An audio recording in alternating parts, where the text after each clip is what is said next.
Hi everyone, it's Rose, and welcome to Rashi Talks.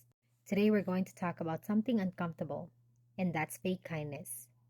You've seen it, you've probably experienced it, and maybe, if we're being honest, we've done it too.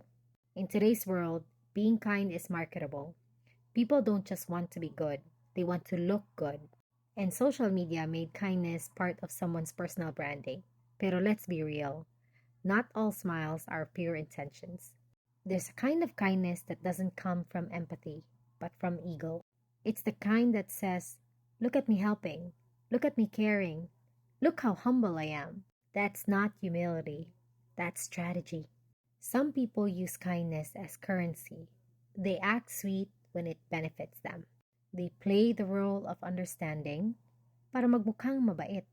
But deep down, every gesture has a purpose: influence, validation, or image control. You'll know when it's fake when 1. It's loud. They need witnesses. 2. It's inconsistent.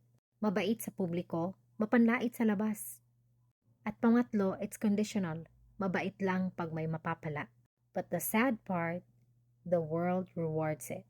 We praise people who appear kind instead of those who actually are. Because genuine kindness is quiet, and quiet doesn't trend. But here's the psychological truth: performative kindness comes from insecurity. Some people crave admiration so badly, they use goodness as a mask for emptiness. The danger?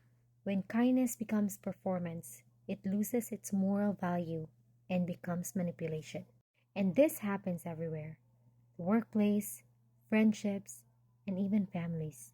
Yung mabait sa harap pero nananahimik pag may injustice. Yung concerned friend pero laging updated sa issue mo, pero hindi para tulungan ka, kundi para maunang magkwento sa iba.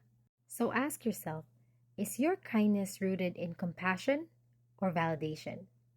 Do you help because it's right or because it looks right? Remember, real kindness doesn't need credit.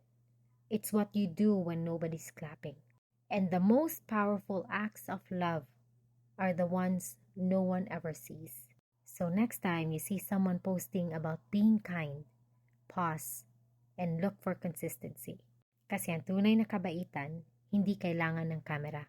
If you want to dive deeper into topics like this, subscribe to my channel, Rashi Talk. We'll talk about human behavior, mental health, and the gray areas people don't want to admit. See you in the next episode.